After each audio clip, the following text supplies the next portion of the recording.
welcome. I'm here in beautiful Koh Samui with Mary Taylor, who is a dear friend of us all here at Samahita.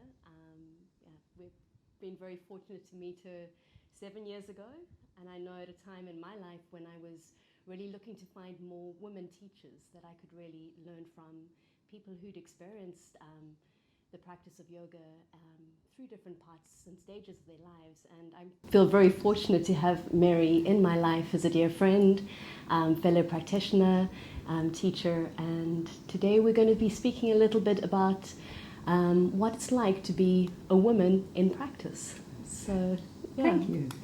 Welcome. Great. So, Mary, if you can share a little bit with us about your journey as a woman in yoga. Yeah.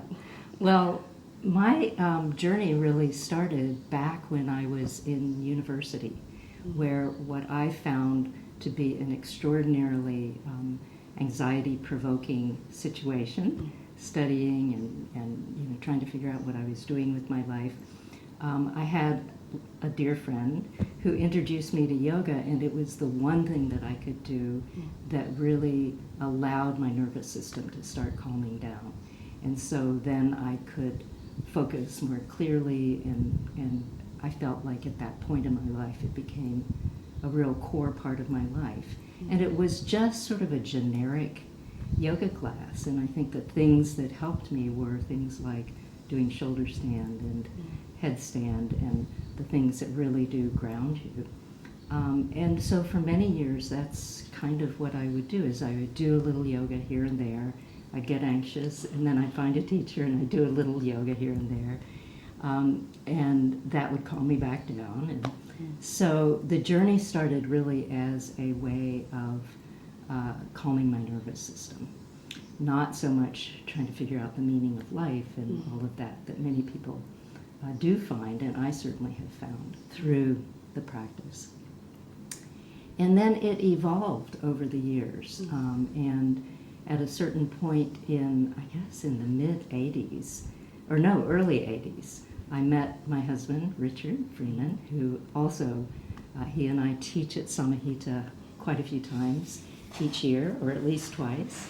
And we love the fact that we have met each other and that yoga has been a part of our relationship since that period in my life as well. And when I met him, I got very involved in a daily practice and in the Ashtanga Vinyasa system, which then took my practice to a different kind of level, where it was really the embodied practice as well as the philosophical approach to practice, as well as, a little bit at that point for me with some chanting and meditation and pranayama. And so starting with this idea of it being something that calmed me down, it then not only calmed me down, but then allowed me to really start dropping into a sense of, first of all, who I thought I was and what I was trying to do with my life. And then later, allowing me to see how what we really look for in life, where we're thinking, who am I and what am I doing with my life, that those sorts of questions are vital at a certain phase in one's life. But they start to fade away as we do some kinds of embodiment practices that allow us to see other people deeply and clearly and feel the sense of being interconnected, not only with dear friends like you, but with nature and with difficulties and joys that arise in this world. So one of the foundations of yoga is to learn how to really feel connected to others, because it's said, and my personal experience with many years of practice is that it's true, that when you suffer the most is when you lose sight of the fact that everything is interconnected and that you are part of something far bigger than yourself. So that when you start to lose sight of that, you get contained in your own ego and you are grasping for things, pushing things away, and it starts to be this sort of game that isn't really what it's all about. which is how can I be really of service to the world, and how can I feel what is my true nature, which in many ways is love, is happiness, is connection. And so over the years, that's kind of a long answer, and has a lot that could be unpacked in any area of it. But really, it has grown from something that just hooked me, which is what happens to everyone. And it could hook you for the reason it did for me, for stress, or some people get hooked because, they want to tighten their abs, or, some people are just looking for friends, or some people are looking for meaning. Whatever it is that hooks you is perfectly good. And then the thing that is the most magnificent about it is if you stick with it and you really pay attention to your own experience, your embodied experience, your mental capacities, and to other people and other beings, you start finding all these other areas that things like pranayama, which I love. That's one of the things I love about being at Samahita, is the emphasis on combining breath and movement, which is vital. But you can't always start off with that. Sometimes you can, but sometimes you have to start off with, doing a few push-ups, and then someone gets hooked. Or sometimes you start with some meditation and someone gets hooked. And then all of the different limbs that expose the depth of life and the depth of interconnectedness, they start to come to the surface.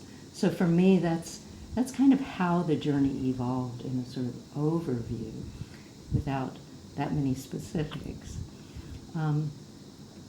And I think one other thing that as we were thinking about talking about this, that came to my mind was, because I am an inherently stiff body, even though people see me in this day and age and say, wow, you're so limber, but I never feel that. And certainly when I first started, I was like the stiff person in the back of the room hiding.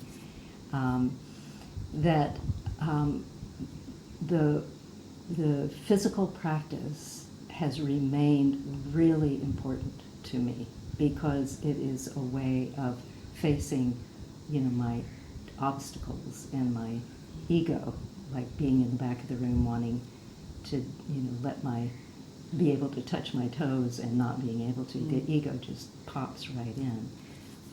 And watching over the years how, I came in with a very stiff body, it then evolved into what apparently looked more flexible, never felt that way.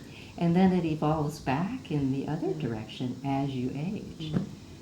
So I'm now in my 70s, and which is hard for me to believe, but that is how it adds up.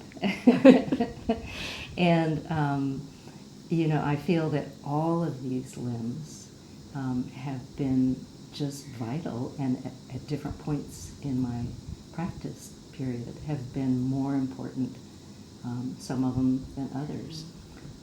And I've been through, injuries and deaths within my family and friends, and childbirth and parenting, and illnesses myself, and always, and so many people find this, always the yoga has carried me through. So,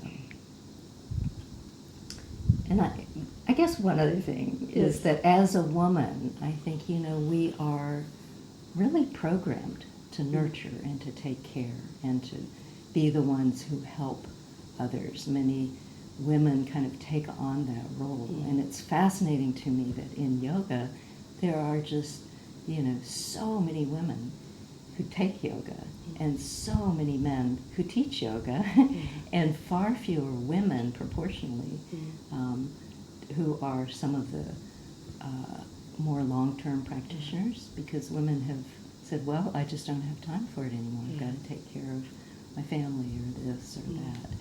And I think that the yoga is a way that women can really keep a thread of taking care of others while also taking care of themselves. And finding the balance of knowing, when am I doing too much for others and losing my sense of integrity? And when am I becoming sort of unpleasant or kind of edgy towards others because I have some resentment because I haven't paid attention to myself closely enough, which is what I also experience with some, of the female dynamic, is that we hold things in sometimes, and then it isn't as graceful as maybe it could be. And always, because yoga is bringing you back to the desire and the capacity to pause and to drop into the moment, there's always this opportunity to look outward and say, what can I do for others?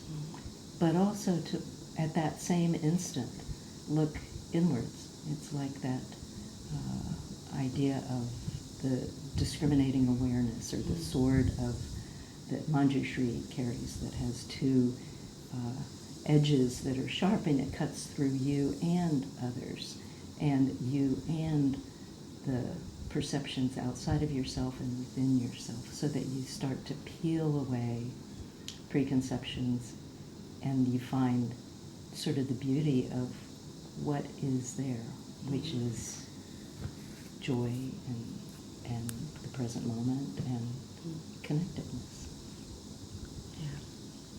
I mean, for me, I think that has been one of those essential parts of coming to practice, is the community that surrounds you within it.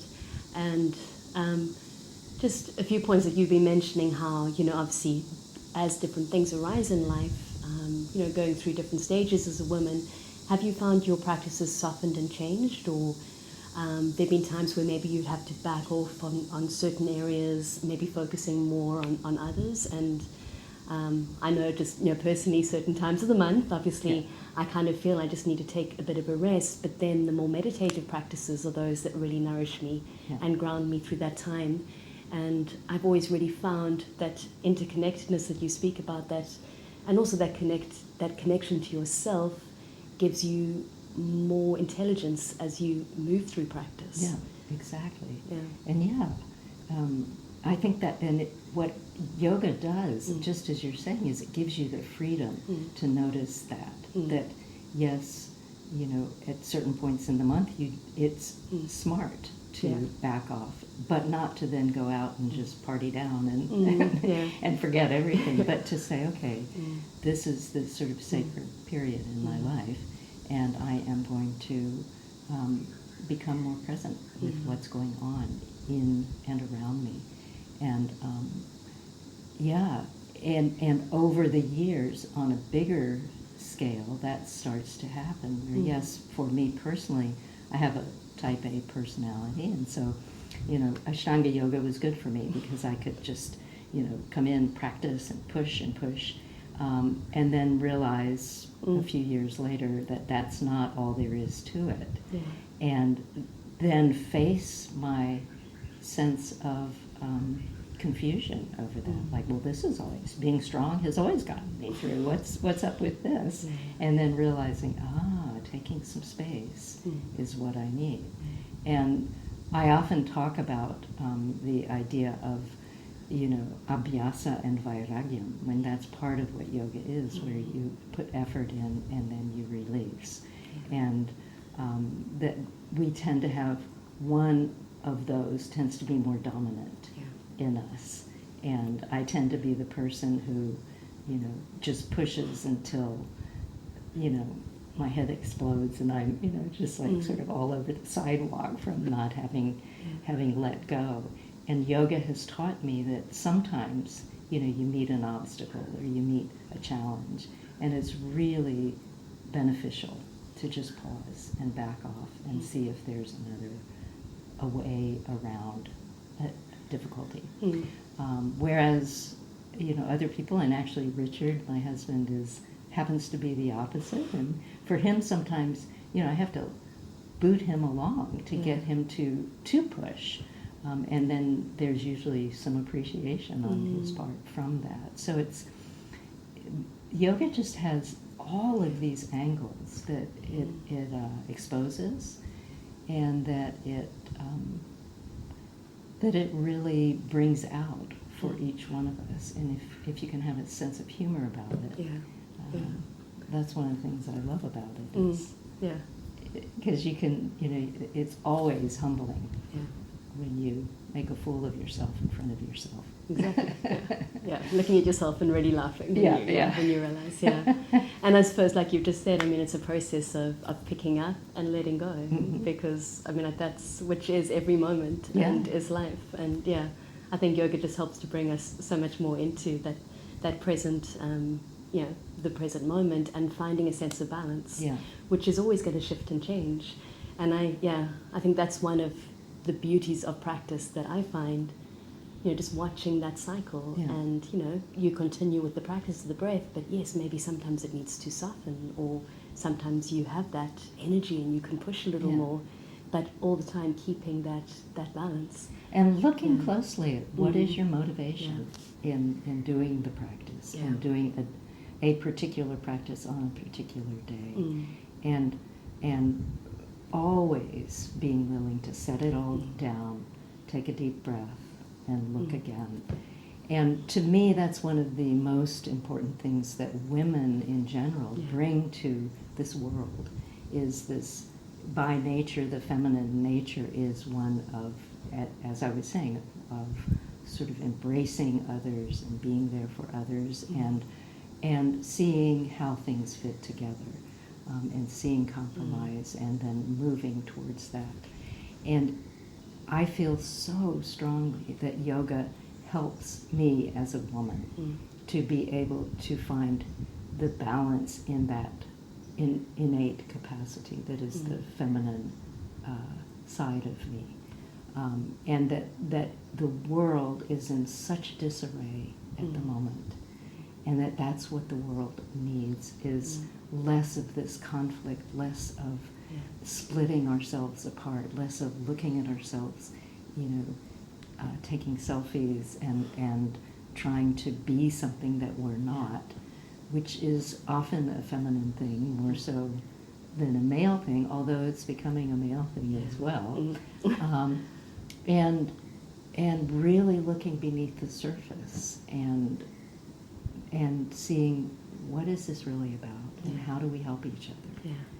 And that's why, to me, this is such an amazing time to be female in this world, and to be a female who's, beginning to wake up to these things via yoga. And yoga gives this sort of national and, local, national community, as well as international community of people who have tasted this feeling of, wow, this is something real. I can be authentic here, which is what it takes to kind of heal some of the wounds in this world. And so I think it's an amazing time to be practicing yoga, and an important time to bring the feminine side in. And I said earlier there were some, many male teachers and many female students. And I think as a female student and a female teacher, that I see this ability to play out and act in a way that allows the men who are tortured by needing, in their preconceived ways, to be the leaders, to let them soften, and to let them know we're not competing, and to let them know that we're all in this together, because they know that. And women very often are just sort of background, and give the space for unity to happen. So for me, and you and I have talked about this as friends, I think it's just this time in the world where there is this need for the female touch. And I'm hoping that as my life progresses and my yoga progresses, and I continue studying and teaching, that, you know, I keep being able to bring that awareness of unity, the joining together of sort of complementary perspectives and views, and finding something bigger than either side in that. That's fantastic. Yeah. Yeah. Okay. And how do you feel that us as women can support each other in this wonderful community that we're creating? And well, I think by exactly what I Yeah. find so many of us doing, which is being real, not being pretentious, not saying you can do things that you can't do, not meaning not only physical things you can't do, but giving of your time and effort and energy if you're just down to the end of the wire and have done so much, to say I need a day, and then to help one another see the future together, and see, and I think this is what so many women see as parents, is that you see within your own children, and then as a yoga teacher, as I get older, I see all these younger students coming in. I'm seeing that, you know, we can be together as women of teachers and as practitioners to support newer people coming along, not seeing the differences so so distinctly as they have often been seen historically in cultures all over the world. So I think with women, it's really important through yoga to drop the pretenses, to drop this idea of, well, I can do this person can't do that, to look closely at other women practitioners, teachers, or those who don't like yoga, and say, what can I do to be of support to you? And when I need help, how can I learn to ask for that? And so work with the ideas of generosity and forgiveness for little petty things that sometimes make people say, oh, I'm just going to throw that away, and say, you know, let's pause and look at this together. We're humans.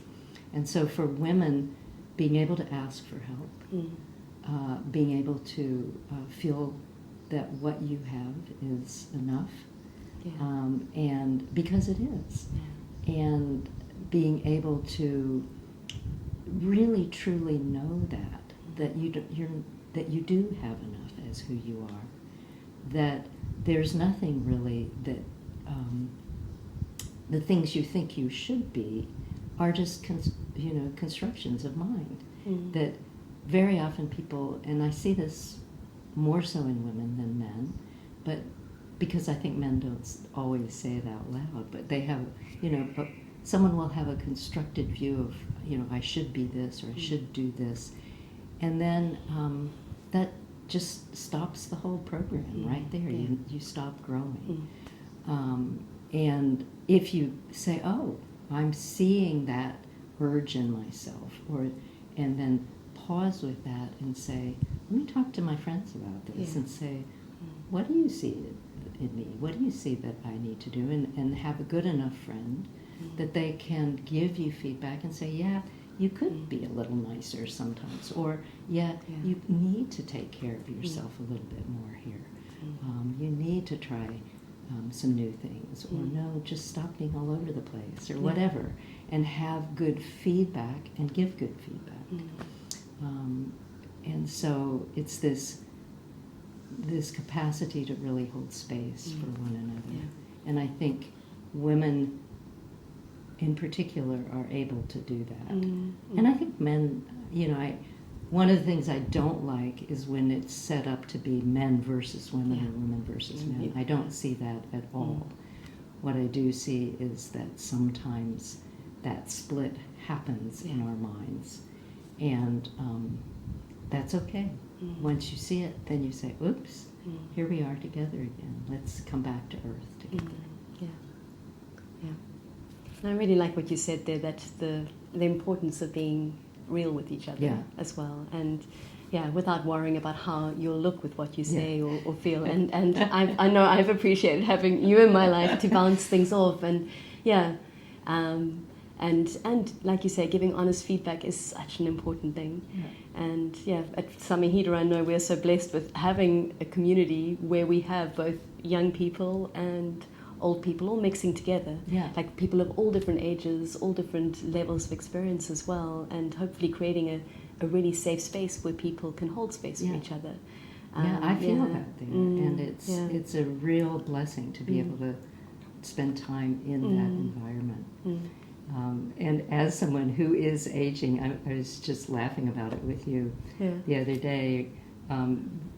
The idea of how we, there is this instinct to think, oh God, what if I fix my hair this way or do this or that?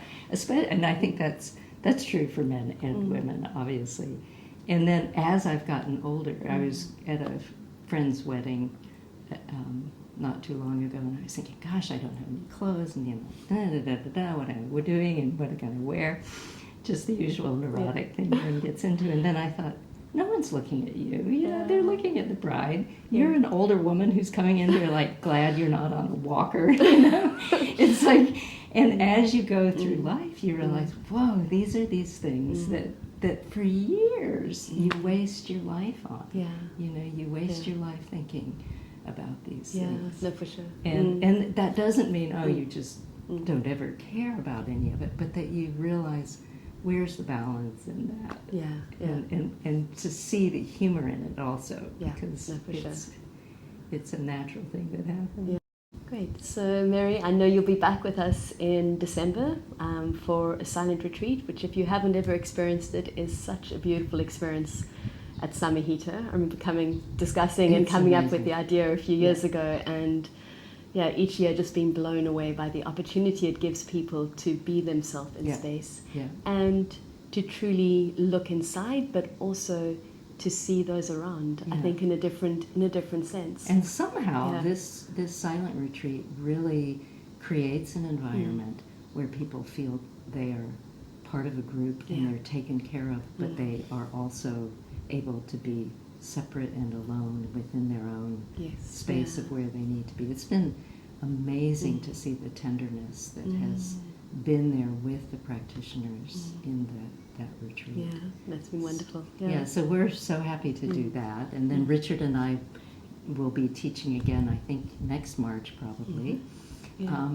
And the topics for that are brewing at the moment, so we'll figure that out. And then you and I have talked about doing some things specifically for kind of on this topic of what does it mean to be a woman in this world, and how can yoga help us as women, but also how can we as women help this world. So that's my dream, is to really start looking at that as a path for what I might start teaching on my own a little bit, is the, we call it the divine feminine, and how that is an integral part of being human, male and female, actually.